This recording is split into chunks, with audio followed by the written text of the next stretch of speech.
안녕하세요. 친절하고 따뜻한 난임 전문가 둘째 언니 구하선입니다. 여성에게 가장 중요한 호르몬 불균형을 좌우하는 난소. 난소에 문제가 생기면 배란과 임신 과정에 큰 영향을 미칠 수 있다는 점 알고 계시죠? 그 중에서도 다낭성 난소 증후군은 여성에게 흔한 질환이지만 적절히 관리하지 않으면 임신이 더욱 어려워질 수 있습니다. 특히 다낭성 난소 증후군은 초기에는 특별한 증상이 없거나 가벼운 생리불순으로 지나치는 경우가 많습니다. 그래서 오히려 진단받고 난 후에 당황을 하시거나 크게 좌절하시는 분들이 많습니다. 그래서 오늘은 다낭성 난소 증후군을 극복하고 임신에 성공하기 위해서 꼭 알아야 할 핵심 정보들과 실제 성공 사례들을 통해서 여러분께 희망과 용기를 드리는 시간을 만들어 보도록 하겠습니다. You say I should journal every day, but I don't.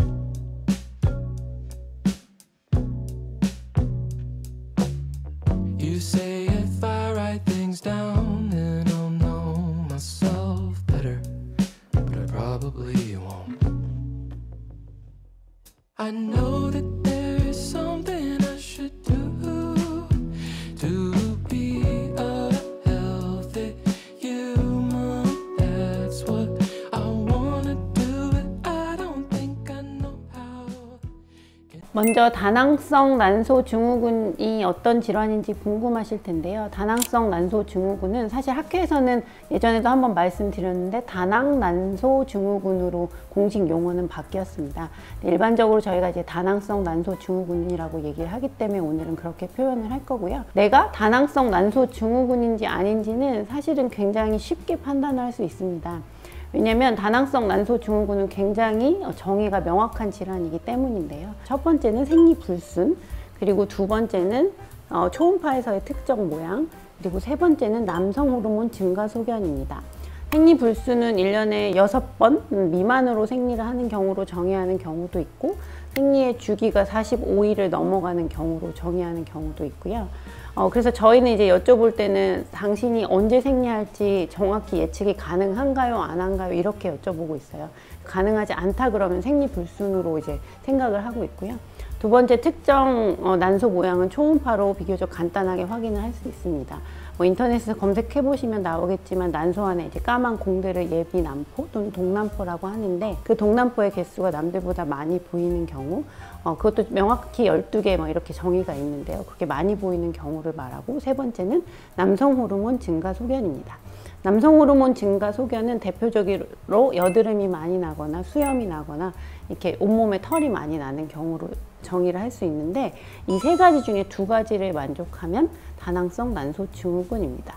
그런데 이 동양에서는 이 남성 호르몬 증가 소견을 보이는 경우가 많지 않기 때문에 우리나라에서는 주로 생리불순을 동반하면서 난소의 모양이 특정 난소 모양일 때를 다낭성 난소 증후군으로 진단할 수 있습니다. 여기서 헷갈리시면 안 되는 게, 예전에도 한번 강조를 해드렸는데, 내가 초음파 모양에서 다낭성 난소 모양이 있지만 생리불순을 동반하지 않고 남성 호르몬 증가 소견이 없다면 나는 다낭성 난소 증후군은 아닙니다. 이게 진단명이 붙고 안 붙고가 왜 중요하냐면, 사실 다낭성 난소 증후군이 임신에 있어서 중요한 이유는 배란 장애가 있기 때문이거든요. 생리를 안 한다는 건 배란을 안 하는 거기 때문에, 그래서 문제가 되는데, 내가 아무리 다낭성 난소의 모양을 갖고 있지만 생리불순이 없다면 배란에는 아무런 문제가 없는 것이기 때문에 임신에 안 좋은 영향을 미칠 건 없다고 생각을 하시면 되겠습니다.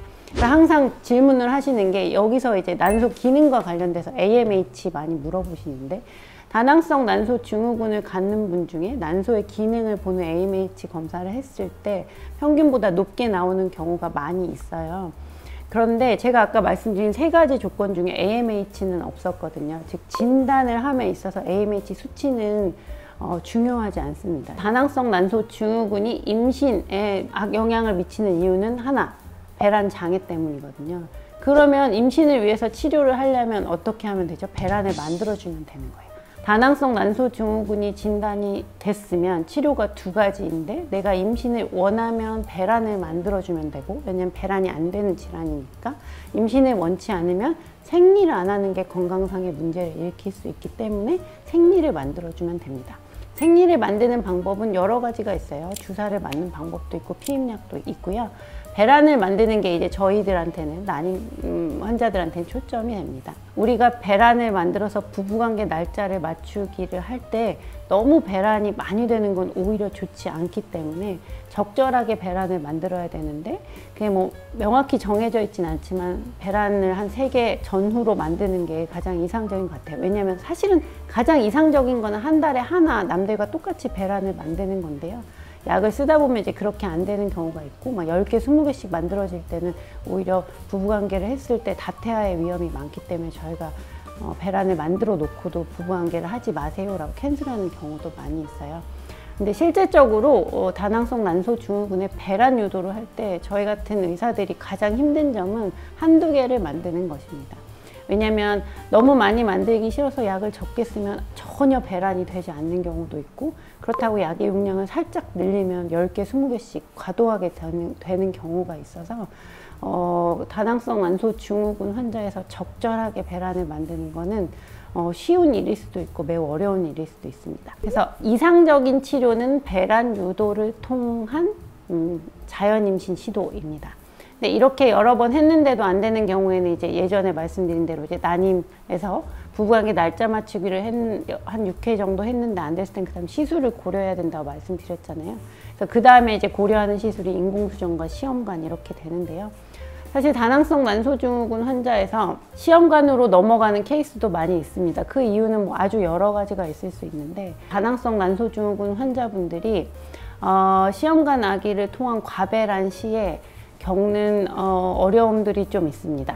첫 번째는 남들보다 배란이 너무 많이 돼서 생기는 부작용인 난소 과자극 증후군의 위험도가 높아집니다. 어떤 질환이냐면, 저희가 이제 과배란을 위해서 호르몬 레벨을 극도로 높게 올려놓으면 우리 몸의 전해질이 변하게 됩니다.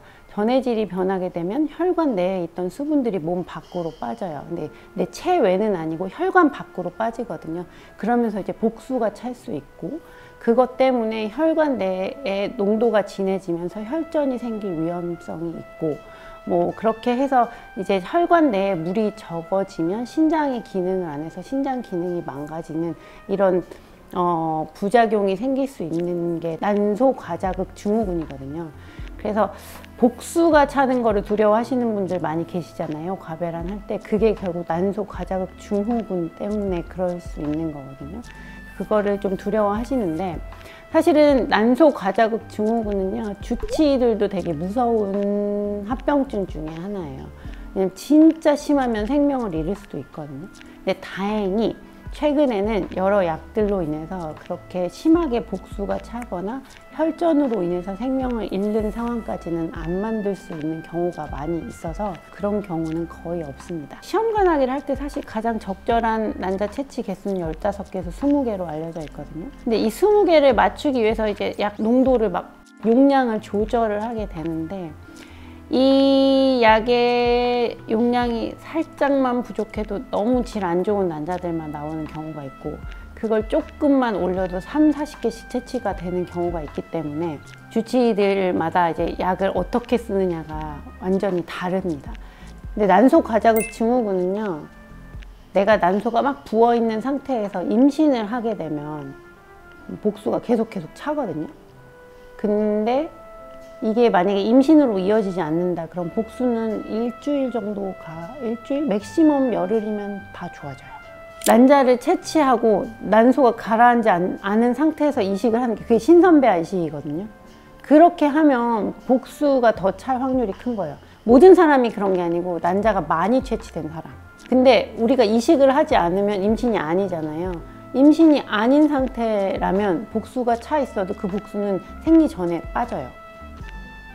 그래서 난자가 너무 많이 채취된 사람들은 난소 과자극 증후군 등등의 위험도가 있어서 냉동배아 이식을 많이 하는 거예요. 다낭성 난소 증후군인 분들 중에 난자의 질이 안 좋은 분들 있다고 말씀드렸잖아요.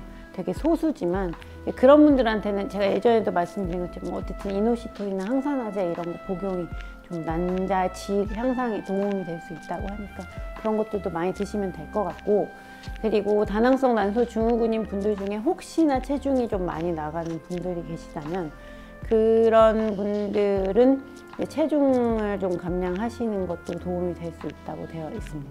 네.